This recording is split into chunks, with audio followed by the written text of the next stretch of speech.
So Ayesha Curry, wife of Stephen Curry, she is basically dude, she goes out and embarrasses Steph once every 6 months. Whether it be her on a talk show, whether it be her on somebody's podcast, or whether it be her just tweeting some shit out. She is just... Mary and Ayesha Curry is a fucking humiliation ritual. Like, you literally have everything and more. Like, I really don't understand why she has this childish FOMO of being like, oh, I wanted to, have fun and all this shit. I never wanted kids. I understand, you never wanted kids. You wanted to be kind of focused on your career. She wanted to be career woman, right? And she didn't think Steph was going to be like this fucking generational superstar talent that he became. And he kind of overshadowed everything about her. And I can definitely kind of, sympathize with her in the sense of like, oh, I don't know, it's kind of weird. It's kind of even hard to say because nobody was stopping you from doing it. It's not like Steph was sitting there being like, oh, no, you can't do what you want to do. Like, no, if you didn't want kids, why did you have unprotected sex with fucking, Steph? And if you wanted to be driven and focused on your goals, why didn't you just let him know that? Right? Like, why were you couldn't have been that focused on your goals or having all these kids. You keep saying like, oh, I don't want any kids, but you had fucking 4.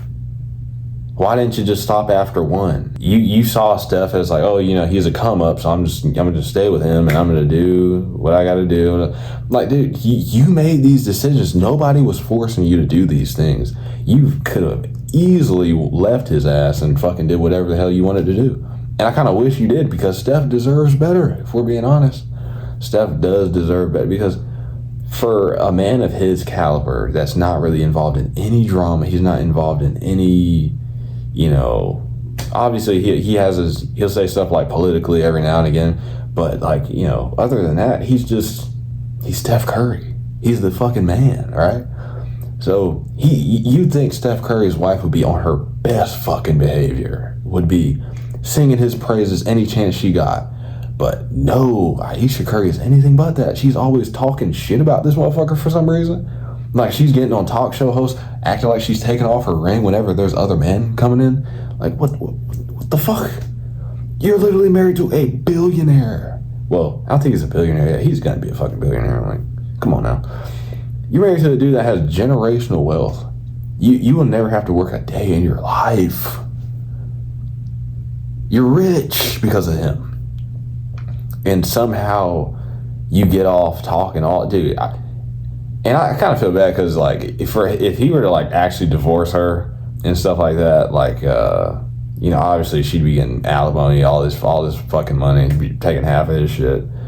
So he's almost like kind of stuck with her. I wonder how Steph even feels like hearing her say all this embarrassing shit, because she's always talking shit. She's always saying some shit outside. It's like she'll sing his praises, but then there'll be like, but, he's like, there's always that but. There's always that, like, I want it to be this in my life. I want it. But, like, dude, Steph didn't stop you from doing any of that shit. He didn't stop you. You decided to have those kids with him. I don't fucking know, dude. There's plenty of people that have had children young and still were successful and still did their, followed their dreams and shit. Obviously, you got to time manage differently, but having that kid ain't gonna totally knock your dreams out of whack. You got the father in the life, so y'all can, take turns watching the child, and y'all can focus on what you do. I don't even know, like, it just comes off as she's too privileged. She doesn't understand what she has, because it's like that saying, you don't know what you have till it's gone. For her to fully understand what she has currently in this moment, she'd probably have to lose it, because she's obviously taking it for granted as much shit as she talks about Steph, and even her own fucking kids. I never wanted kids. Like, how would your kids feel if they saw that and heard that? I don't know. I mean, my mom did tell me I was a fucking accident, so. And I've kind of been like an advocate lately, like, of, as a man, like, get your life in order first before you date. And because, you know, women require, like, to date, you're gonna have to pay all this money on for dates, and like every now and again you gotta buy gifts and you gotta pay the bills and shit like that. Like, I've always been raised on like that very provider mindset. I want to be a provider for my family eventually, right? But this just kind of goes to show that there are some women out there that don't, no matter how much you do provide, it will never fucking be enough for them, because they view themselves as superior to you, and they may think that they just settled for you. Ayesha probably thinks she's better than Steph. She probably thinks that she was supposed to be bigger than he is. I guess maybe you should find a girl while you're broke, because then you know she's going to be with you through thick and thin, rather than a girl like this that's going to be bitching and moaning whenever you're on a yacht and have billions in the bank. It's just, I don't know. I just feel sad for Steph the most. So, but anyway, that's all I have to say about this. I hope you guys enjoyed this, and yeah, I'm leaving. Goodbye.